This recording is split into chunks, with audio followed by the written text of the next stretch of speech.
Vous êtes volontaire environnement dans l'entreprise? Ouais. Et quand je fais quelque chose, en général, je le fais à fond. Donc, je fais rien d'autre. Et vraiment, je m'investis. Je vais chercher des questions, des réponses. Et puis après, ce que j'apprends, j'aime bien le retransmettre. Et souvent, quand je viens avec des gens ici qui me disent « Ah, mais là, les patates, c'est bientôt le moment là, pour ramasser les patates nouvelles parce qu'elles viennent de faire les fleurs. Celles-là, vous les mangez avec la peau. » Ben, je ne savais pas. Oui. Donc voilà, j'ai appris un truc dans ma journée. Moi, j'aime apprendre tous les jours, échanger, des conseils comme des graines. Moi, je travaillais au service propreté. Et parallèlement, depuis quelques années, je travaillais sur ça, sur les jardins en permaculture. Et puis ça me plaisait vraiment. C'était vraiment quelque chose qui m'attirait. Et j'ai fait un projet pour le camping, leur proposer de faire comme ça un jardin permaculture. Au départ pour les enfants, pour faire des ateliers pédagogiques. Puis il se trouve qu'ici, les enfants, à l'animation, ils ont des choses beaucoup plus intéressantes que les jardins. Et ils ont beaucoup de jeux, ils sont là pour s'amuser, hein. Ils sont trop copains, ils se retrouvent tous les étés. Donc c'est un peu dur de les attirer dans un jardin. Après, quand ils y sont, ça va, ils sont contents. Mais pour revenir aussi, il faut discuter pas mal. Donc on s'est dit qu'on allait ouvrir la porte plutôt aux parents et aux grands-parents qui viendraient certainement, pour certains en tout cas, avec leurs enfants. Et donc on les choperait comme ça. On les aura quand même. C'est eux quand même qu'il faut éduquer. Je pense que parti comme on est parti, voilà, si on arrive à éduquer quelques enfants, leur ouvrir un peu les yeux et sur la pollution, je sais pas, faire des choses plus naturelles quoi, et arrêter les pesticides et arrêter tous ces trucs pourris qui nous détériorent la santé, qui détériorent la terre, qui détériorent tout en fait. Hein. Ça apporte pas grand chose de positif. Hein. Et je pense qu'en ce moment, la permaculture, le manger bio, manger sain, tout ça c'est quelque chose qui est en train de vraiment de grossir et d'emballer beaucoup de gens. Et moi j'en ai parlé à Olivier parce que c'est vrai que depuis que je suis dans le camping, c'était mon référent, quoi. C'est mon chef, quoi. Et Olivier, donc après, on a parlé, je pense, avec monsieur Richard Oltra, et qui était aussi, je crois que c'est quelqu'un de très écologiste et très engagé dans l'écologie et dans le sauver la planète. Oui.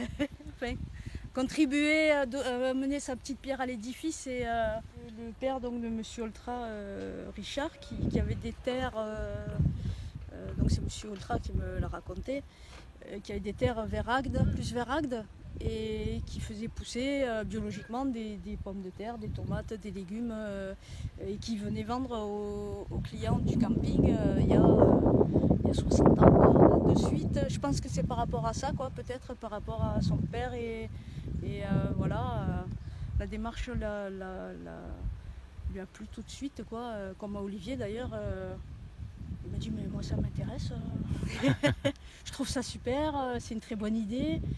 Je savais pas si on n'allait pas m'envoyer promener, ou en fait non quoi. C'est tout de suite très ouvert, très intéressé, mais explique-moi comment ça marche.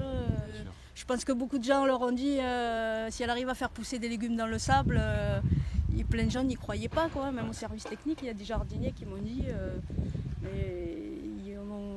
franchement si on l'avait pas vu, on l'aurait pas cru quoi. Ouais. Parce que ils connaissent pas cette démarche de permaculture. C'est le projet, moi je l'ai présenté au mois de mai, avril ou mai, et il a été accepté pratiquement de suite. En même pas 15 jours, ils m'ont donné la réponse. Et après par contre il y a des priorités dans le camping plus importantes qu'un jardin qui démarre, donc il a fallu que j'attende un peu mon tour. Et donc la première année, j'ai alterné un peu entre le jardin et la propreté parce que on démarrait juste, donc il n'y avait pas trop de travail. Et puis là, cette année, je suis voilà, dans le jardin et Je ne fais que ça. Et des postes dans ce camping qui ne rapportent pas d'argent, mais qui apportent autre chose. L'animation ne rapporte pas d'argent, mais ils participent à... voilà, ils s'occupent des enfants. Pendant ce temps, les parents peuvent vaquer à leurs occupations. Et, en fait, le but, après, c'est que tous les espaces soient remplis et qu'on n'ait plus que des petits chemins comme ça. Mais le truc, c'est que, comme vous voyez ici, c'est du sable de la plage, hein, de la mer. Donc, pour faire pousser des légumes là-dedans, il faut travailler les buts. C'est ce qu'on appelle des buts en lasagne où on creuse. En fait, elles sont creusées une quarantaine de centimètres. On met des troncs d'arbres, on met des branchages, on met du broyat. Enfin, on met des couches pour nourrir cette butte. Après, ça se décompose tout doucement. Et quand elle est bien faite, une butte, elle peut durer 6-7 ans, nourrir les plantes sans qu'on ait à ajouter. On met un peu de compost, mais sans mettre autre chose. C'est si on met de la terre directement, qu'on creuse et qu'on met ça de terre. Le problème, c'est que la terre, avec l'arrosage, elle part dans le sable et voilà. Et au bout d'un moment, il n'y a plus rien. Au service technique, ils coupent dans le camping, ils coupent ils taillent les peupliers, tous les arbres. Ils sont stockés ici, donc après, on a récupéré, on a aligné le plus serré possible. Et après, on met des couches de végétaux verts, végétaux secs. Et ça nourrit. On a fini par, je sais pas, allez, on a mis ça de terre peut-être. Et on a planté directement dedans au mois de juin. D'accord. Des plantes qui étaient restées depuis le mois de mars dans leurs petits pots. Et elles sont parties. Là, c'était pareil que ça, quoi. J'ai vu un article où le maire a décidé que tous les espaces verts inoccupés de la ville, ils allaient les transformer en potager. Alors en potager, je pense, d'après l'initiative, en potager au moins bio, quoi, quand même. Je ne sais pas s'ils vont faire spécialement de la permaculture. L'avantage de la permaculture, c'est qu'on peut faire pousser des légumes sur du goudron. Moi, j'ai vu ça, c'est ce que j'ai... Quand j'ai vu ça sur internet, je regardais des vidéos et je suis tombée sur un ancien terrain de handball ou je ne sais plus, en goudron que la mairie n'utilisait plus. Le sol est en train de se dégrader. Ils ont fait des gens ont fait des bacs, un peu comme j'ai fait là, mais des bacs hauts comme ça. Et ils ont fait le même principe, remplis de bois, de branches, de la terre, comme des énormes jardinières. Ils ont rempli le terrain de ça et ils font pousser des légumes là-dedans. Sauf que voilà, ils sont un peu plus en hauteur que... Mais voilà, on peut faire pousser sur du goudron, sur du ciment, sur du sable, sur de la pierre.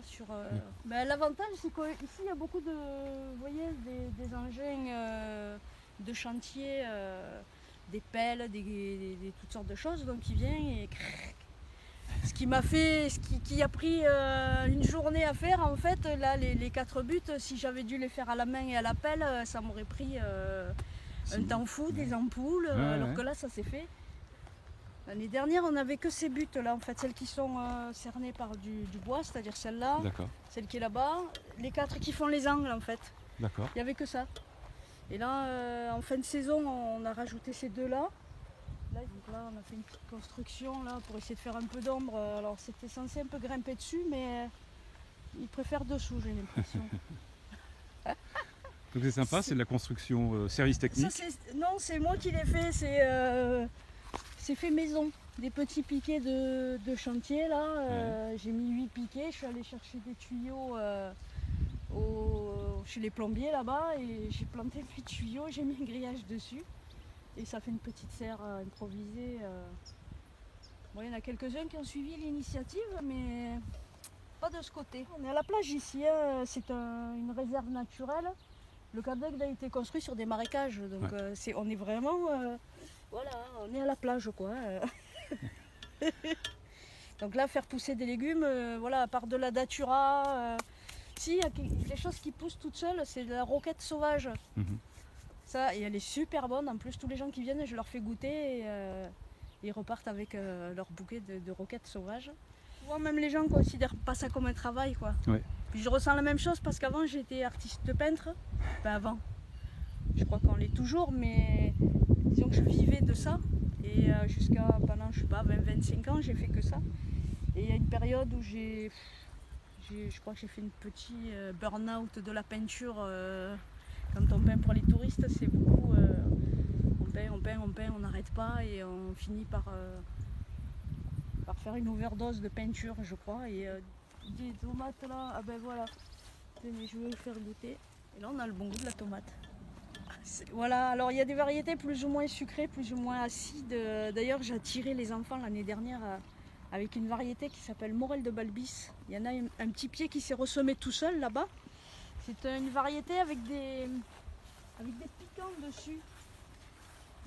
Beaucoup des gens un peu âgés souvent qui s'intéressent au jardin parce que les jeunes ils viennent plutôt pour la plage. Ouais. Et du coup ils viennent, on discute et puis ils ont souvent des jardins chez eux dont la famille s'occupe pendant qu'ils sont ici. D'accord. Et voilà, et donc après on peut s'échanger des graines et de variétés que j'ai pas. Voilà, et donc tout l'intérêt en fait c'est de mélanger un maximum de plantes et de fleurs. Là il y a des fèves, il y a de la ciboulette, il y a des courgettes, du maïs des Incas. Qu'est-ce qu'on a? Du chou cal. Voilà, on a une belle courgette blanche aussi. Ça c'est courgette blanche de Sicile. Voilà. Là on a le coin des aromates. Ah ouais. Voilà, de la menthe gingembre, de la menthe ananas, du thym, du romarin, de la menthe verte pour le thé. Donc en fait il faut garder les graines, il faut polliniser à la main si on veut vraiment garder.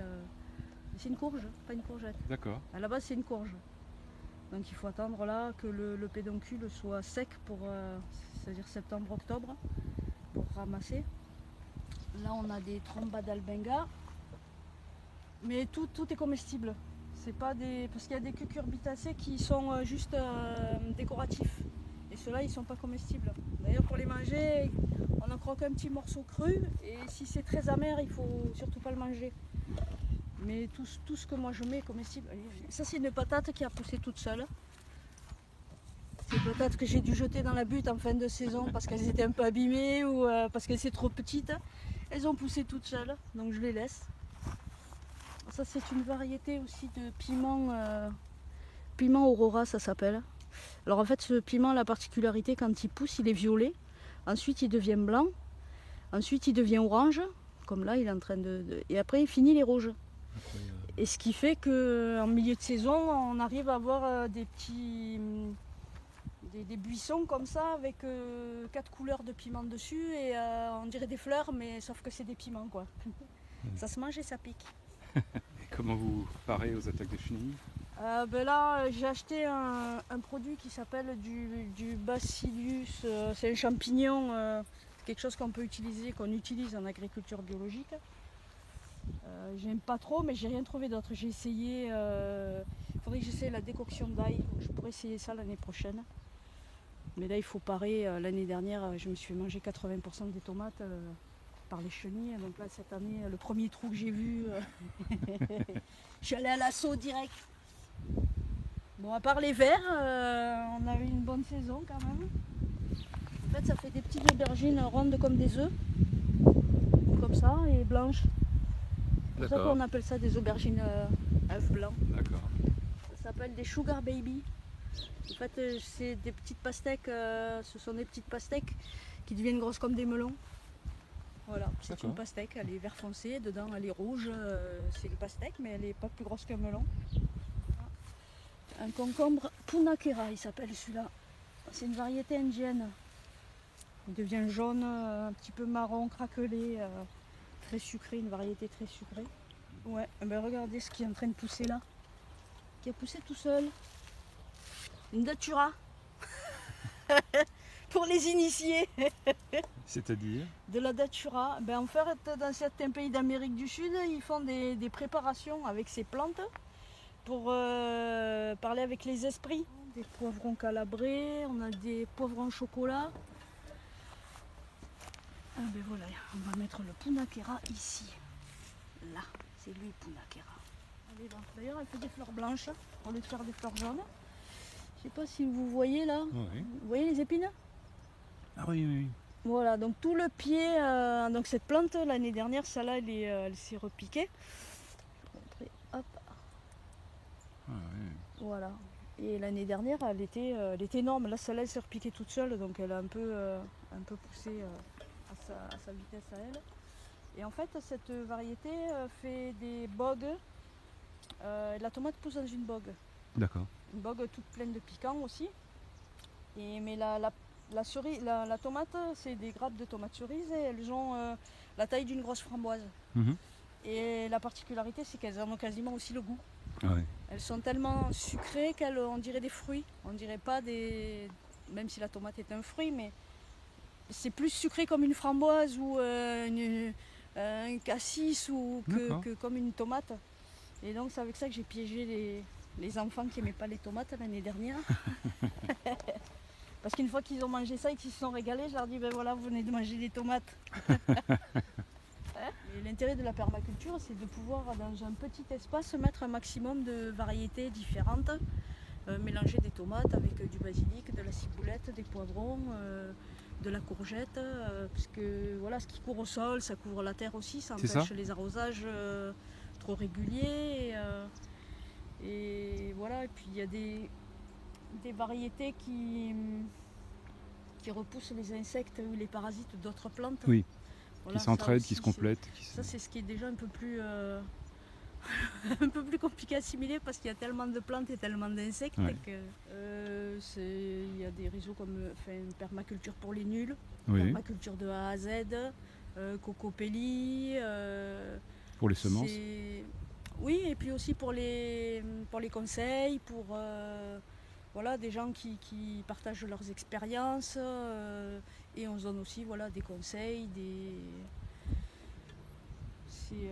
ça permet de ne pas être tout seul et de profiter aussi des expériences des autres. Bien sûr.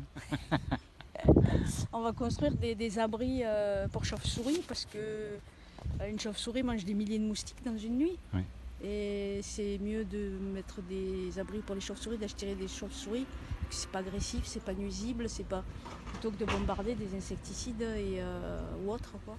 Alors la colonie d'escargots sur les poteaux, c'est quoi? On appelle ça des cacarolettes dans la région.